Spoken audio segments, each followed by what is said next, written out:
I'm so excited. I am just blown away by God's goodness. I mean, you know how we've been talking about preparing for the kids and all that they've been through, and obviously the specifics are their story alone, and we want to be guarded about that. But at the same time, there's things that most children in orphanages have gone through that I think it's okay to share, that they've been through hunger, and they've been through neglect, and they've been through just pain that we will never really understand, and all before they come in our front door, and just wanting to be prepared to love them and serve them and care for them and come alongside them, and praying that all of those experiences, that ultimately good will come from it, that they will find strength and some in healing in life. And so, I pray about that and read about it, and then God was so kind. Last weekend, I had the chance again to hear my mom's story, but I heard it from a different perspective. So my mom was on the island of Indonesia when her family was taken captive by the Japanese during the Second World War. So her dad was taken to one camp, her two older brothers were taken to another concentration camp, and she and her two younger siblings and her mom were placed in another camp for women and children. Now, she moved several different times and ended up in one of the worst camps possible. She went through starvation. She witnessed horrific abuse. She experienced deep loneliness, deep hunger, deep abuse herself. It just is heartbreaking, all that she went through.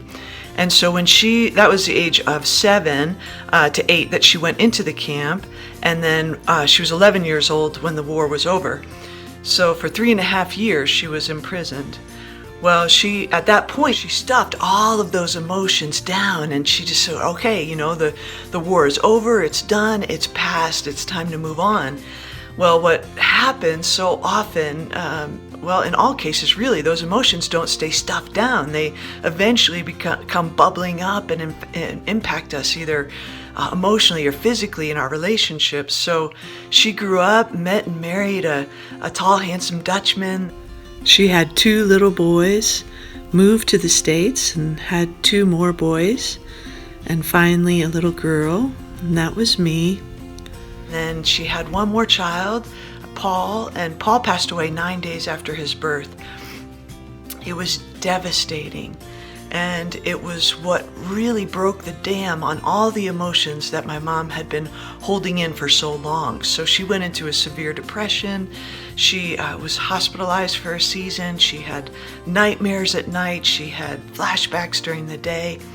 And so as she was sharing her story, I was thinking how similar maybe some of her experiences have been to what our children have walked through. Yes, they're in a wonderful orphanage today, but they've had tough journeys, so we don't know what all that has looked like.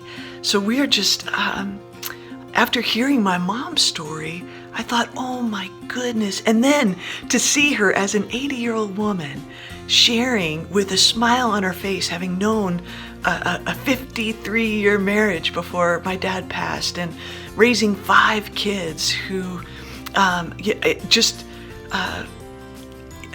raising a family and that loves her and feels like we experienced a great upbringing. And it just gave me such hope. I sat there, her story, and tears streaming down my face. And it was a little embarrassing because I've heard it many times before, but I listened through a different lens this time with such great hope for our children and what her story offers to them. And I just took it as such a sweet gift. And here she is in our home, we're all living together, and our kids are going to have the blessing of her story and her journey to healing. And that's a good God that does stuff like that.